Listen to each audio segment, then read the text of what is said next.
Yes, 10th class, good morning.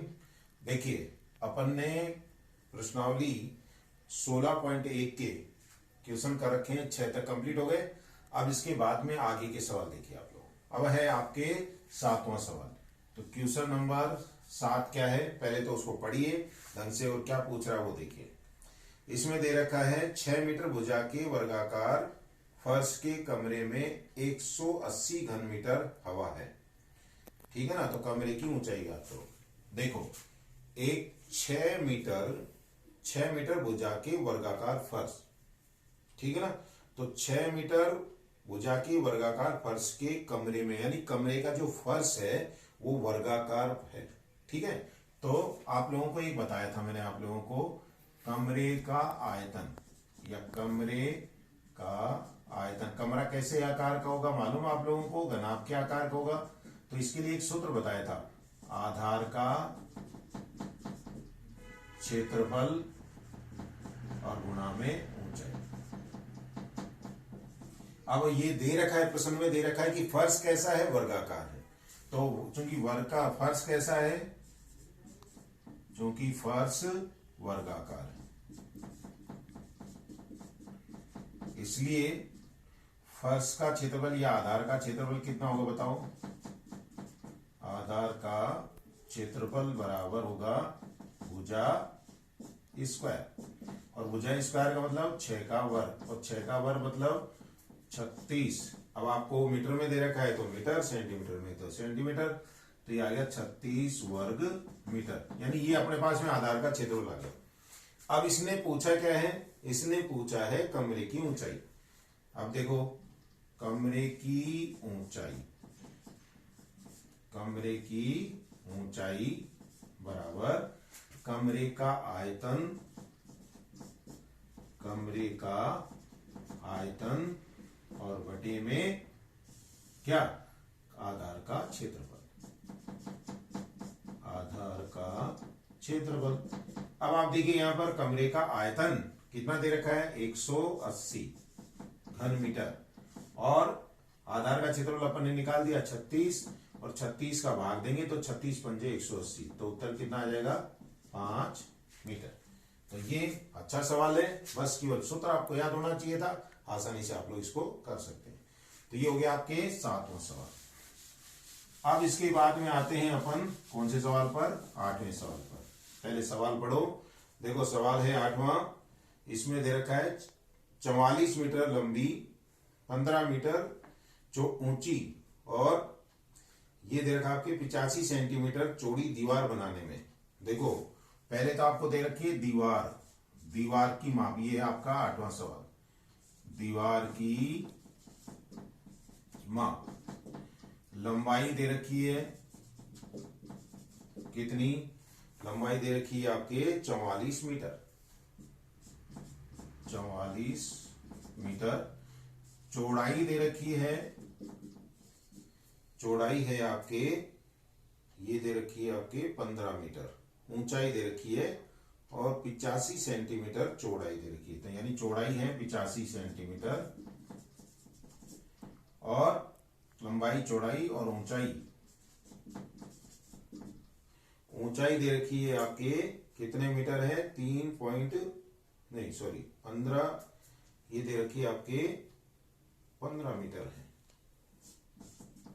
चलो ठीक है ना, ये तो आपको दे रखा है इसमें। लेकिन आगे आप लोगों को दे रखी है दीवार बनाने में 22 सेंटीमीटर गुणा 10 सेंटीमीटर गुणा 7 सेंटीमीटर माप की कितनी ईंटों की आवश्यकता होगी, कितनी ईंटों की आवश्यकता होगी। तो आप लोग देखिए, अब सेंटीमीटर दे रखा तो पहले सेंटीमीटर में बदलो, तो ये कितना आएगा, देखो 4400 सेंटीमीटर।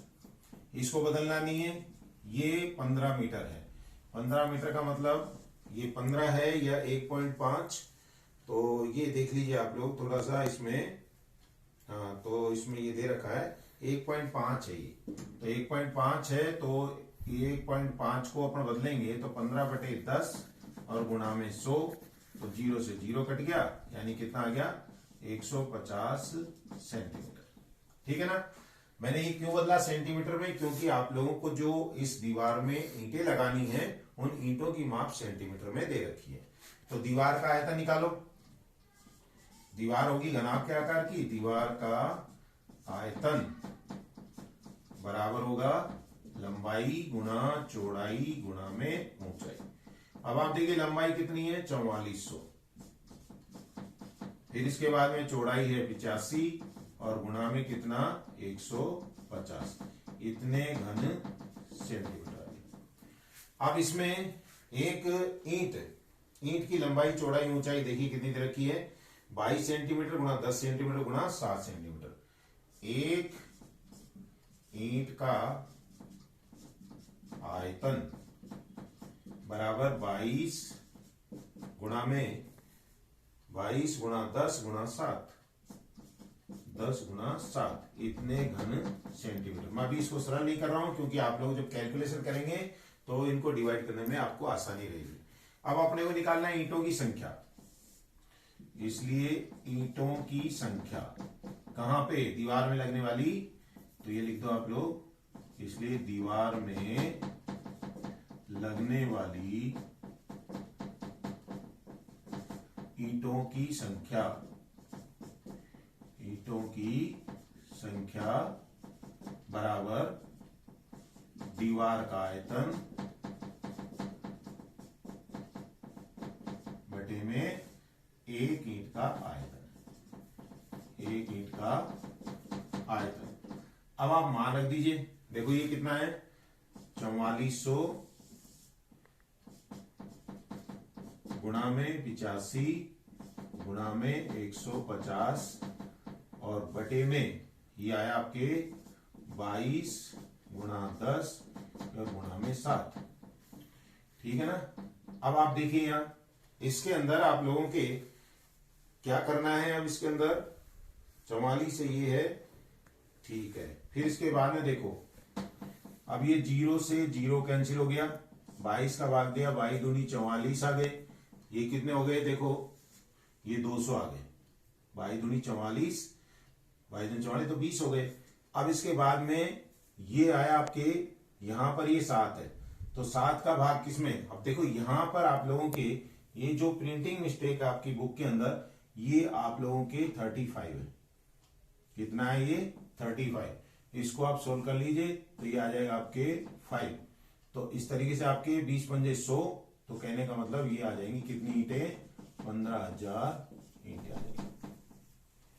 तो आप लोगों को यहां पर क्या करेक्शन करना है, किताब के अंदर प्रिंटिंग मिस्टेक है उसमें 85 की जगह आप लोगों को 35 करना है, ठीक है ना। तो इस तरीके से जो दीवार में ईंटें लगेंगी वो कितनी होंगी 15,000 ईंटें होंगी। तो ये हो गया आपके सवाल नंबर कौन सा हो गया 8वां। अब इसके बाद में 9वां देखो, 9वां सवाल क्या है, 9वां सवाल आप लोगों को दे रखा है, पहले सवाल को समझिए, 9वें सवाल में क्या दे रखा है वो देखिए। 9वां सवाल है 10 मीटर लंबे 8 मीटर चौड़े और 6 मीटर ऊंचे कमरे में अधिक से अधिक कितनी लंबी छड़ रखी जा सकती है। मैंने आप लोगों को बताया था अधिक से अधिक लंबी, जैसे घनाभ के अंदर अधिक से अधिक लंबी छड़ पाइप कितना लंबा रख सकते हैं, यानी आपको घनाभ का विकर्ण निकालना है। तो कमरे में लंबी से लंबी रखी जाने वाली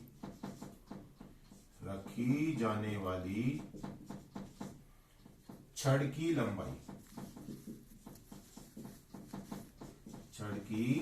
लंबाई बराबर क्या होगा घनाभ का विकर्ण। और घनाभ के विकर्ण का सूत्र क्या होता है, अंडर रूट में L² प्लस B² और प्लस H²। अब यहां मान रख दीजिए, देखिए L का मान कितना दे रखा है, लंबाई आप लोगों को दे रखी है कितनी, ये दे रखी है 10 मीटर, तो 10 का वर्ग प्लस 8 का वर्ग और प्लस फिर लास्ट के अंदर आप लोगों को दे रखा है 6, तो 6 का वर्ग हो गया। अब इसको सोल्व करेंगे तो 10 का वर्ग तो हो गया आपके 100, फिर 8 का वर्ग हो गया 64 और 6 का वर्ग हो गया 36, तो यानी आपके आगे ये अंडर रूट में 64 और 36 100 कितने हो गए 200। 200 का वर्गमूल निकालेंगे तो देखो 200 को मैं ऐसे लिख सकता हूं 100 गुणा 2। क्यों लिखा? क्योंकि 100 का वर्गमूल निकाल सकते हैं अपन, कितना आएगा 10, तो 10 अंडर रूट 2 मीटर। तो ये क्या आ गई? छड़ की लंबाई आ गई। ठीक है। इसके बाद में आप लोगों के सवाल बचे हैं कितने? 3। वो आप लोगों को कल बताए जाएंगे। इन सवालों की आप प्रैक्टिस करना। धन्यवाद।